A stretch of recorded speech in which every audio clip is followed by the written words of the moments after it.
Good morning, or depending on when you're watching this, good afternoon, good evening, or good night. My name's Ross, and as always told out of VStar Radio, and it is a good morning or afternoon, or depending on when you're watching this, because we've got news of Pokémon VStar and Starbirth. Basically, a lot of the questions that I've had for the past couple of months, things that have been confusing me and causing me some issues, we now know, ladies and gentlemen. We now know, and I am delighted. Now, what we've got here is information from Japanese distributors about an upcoming set. Yeah, I know, another one we'll go through at the end and put it all in a nice order. But it involves really, really interesting stuff. Now, what we've got, and it's all coming on January the 14th, is the expansion pack Starbirth. Now, Starbirth, you may remember, is one of those trademarks we looked at a little while ago. And when we were looking at the new trademarks this past week, I told you that we had this overhanging one from Starbirth, and I didn't really know exactly what it was. And it was the one that was hanging over and confusing us. Well, it seems like it is our January set. Cool. And that's quite exciting. Now, Starbirth in and of itself, we really don't know much, if I'm honest with you. But the more we think about it, the more it really, really looks like it is going to be an Arceus set. I don't know this for a fact, but I think the fact that it could be an Arceus set could quite happen. You know, Arceus is the alpha Pokemon. Arceus is the original one. Arceus created Sinnoh and the entire Pokemon universe, along with, you know, the Lake Gardens creation trio. Shout out to Bulbapedia for reminding me about this stuff. And the fact of the matter is that when you're talking about Starbirth, as in, I mean, to me, it seems to say the creation of the Pokemon universe, it's got to be Arceus.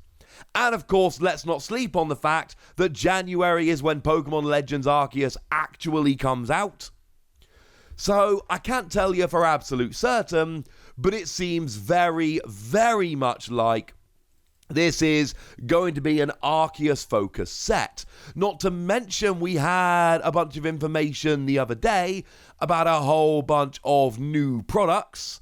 And again, we're just talking distributor listings. We don't have a huge amount of information about them, but we did have a whole bunch of things, including some Arceus products. Apparently in March, we are getting the Arceus figure collection box.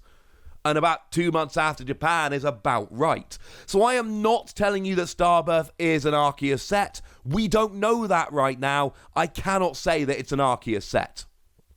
However, all the evidence is pointing there. With Legends Arceus coming out the same month, with Starbirth sounding a lot like Arceus, with an Arceus set coming out in March over here, although those dates did not make sense. There is way, way too much coming out on the 25th of March, so I am absolutely convinced some of those dates are wrong. It would be the busiest day in the history of the Pokemon TCG by quite some margin, and I don't buy it, but around then. It's almost certainly a placeholder date given to a whole bunch of products at the same time. So my point is, Starbirth, January the 14th, looking a lot like an Arceus set. But that is actually not the most exciting news we've got. Because if we have a look down the other products which have been spotted, we've got the Premium Trainer Box VStar, Deck Sleeves Arceus with VStar marker, Deck Box Arceus with VStar marker, and then some other stuff which I'm not terribly worried about, because hang on a second, what is a VStar marker? And put bluntly, it's a GX marker. Like, it's as simple as that. It's a GX marker. Now, it's obviously not actually a GX marker, right? That would make no real sense. It's obviously not a GX marker. But it is, to all intents and purposes, a GX marker. How cool is this, ladies and gentlemen?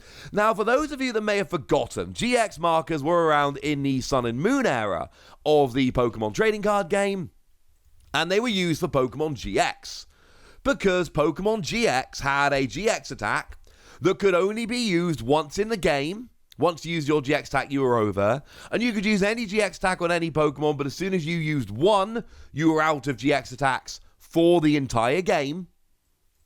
And you would have a GX marker that you would essentially flip to denote that you had used your GX attack for the game so that you couldn't use it multiple times.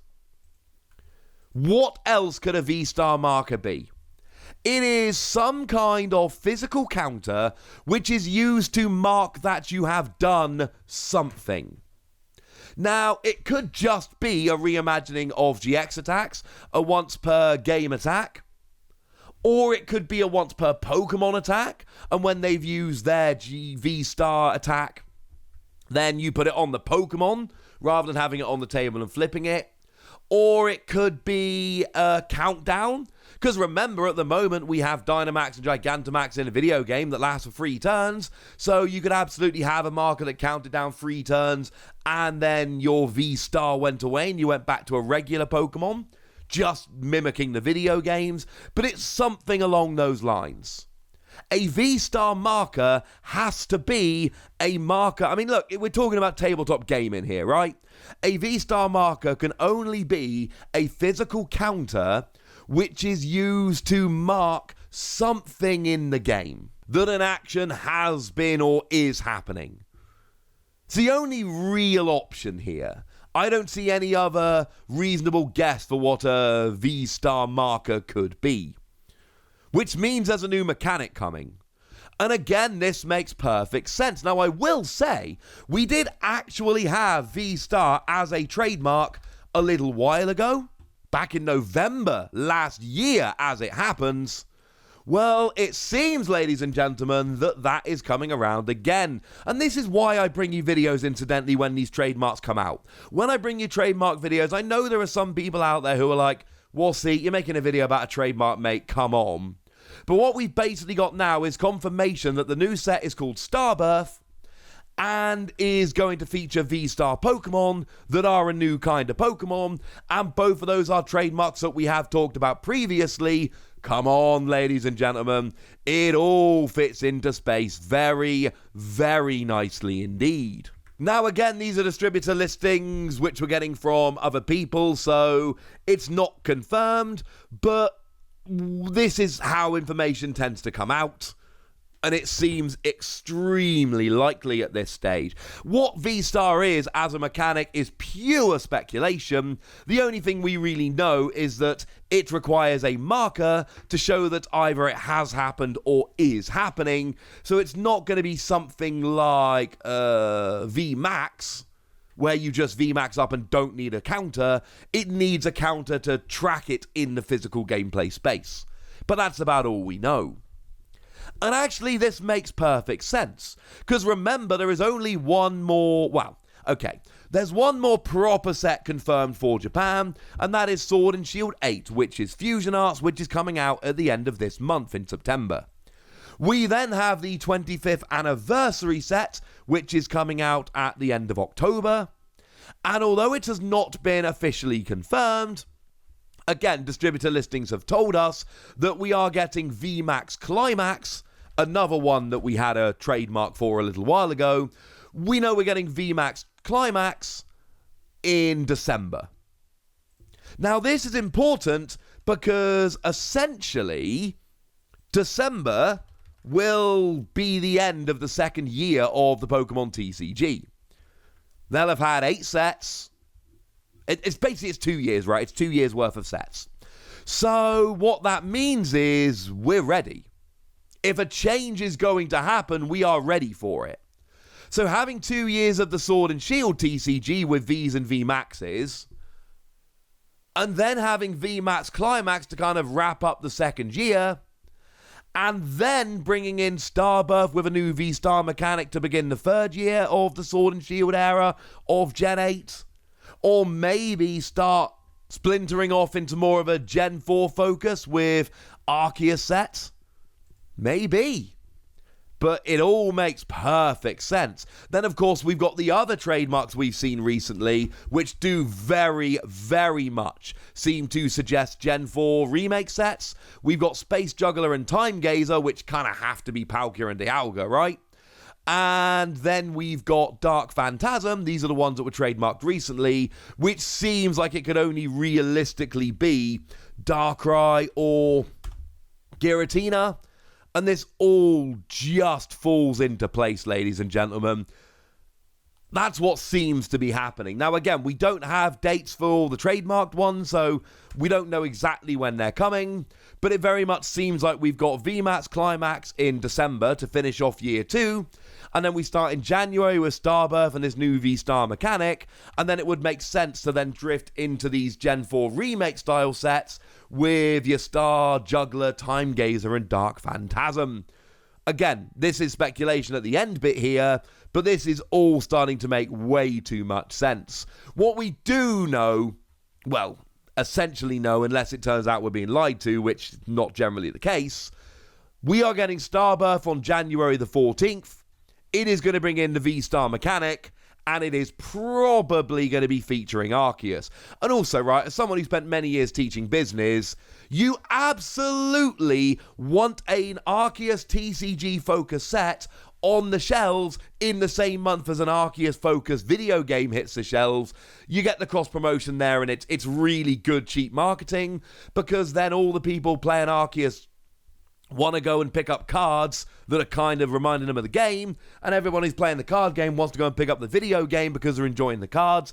It is a very classic business move, and it makes way too much sense not to do. The fact that we're getting the game day and date with Japan, but there's always a gap before we get the cards, means we don't get that beautiful same month cross promotion, which is a bit sad. But remember that this is all originating in Japan, so it makes sense that they would get it in the same month and we'd have it slightly delayed. Either way, this is sounding very exciting to me, and a new mechanic coming into Pokemon TCG, you had better believe that that's extremely big news, ladies and gentlemen, and I am hyped. What I really want now is to start learning about this.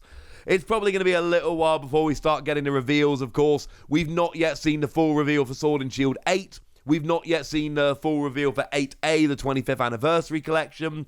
So it's probably going to be a little while before we have V-Star Pokemon actually revealed. Incidentally, Worlds was cancelled this year, but had Worlds happened, there is an excellent chance. Remember, there's always a big TCG reveal at the World Championships. This is my guess for what it would have been. It makes way too much sense. If there's a new type of card coming in Japan in December, then revealing it at Worlds in August makes too much sense. So had it not been for the whole damn panic and cancelling Worlds and all of that, I think we already would have seen V-Star Pokemon. Again, this is pure speculation on my part, but it makes way too much sense. We always have a big reveal. Celebrations would have been revealed much earlier. So it's the only really big reveal that makes sense. Anyway, that's by the by. It never happened. We'll see it soon enough. For now, ladies and gentlemen, I want to know what you think about this. I want to know what you think about an Arceus-themed set. I want to know what you think about V-Star as a whole. And also, just a plea from Watsy, can we get a TCG set, the art of which kind of mimics the Legends Arceus art style? Man, I would love that. But yeah, let me know what you think about all of this in the comment section. Go nuts! Be nice! And then make sure you like this video, subscribe to this channel, follow me on Twitter at TheWassy, and Twitch for some live action at twitch.tv/PTCG Radio. If you want to support the channel, get some bonus podcasts and all that good stuff, head on over to patreon.com/PTCG Radio, where you can do exactly that. But by far the most important thing as always, look after yourselves till next time, would ya? Thank you very much for watching. My name's Ross, and you've been watching PTCG Radio.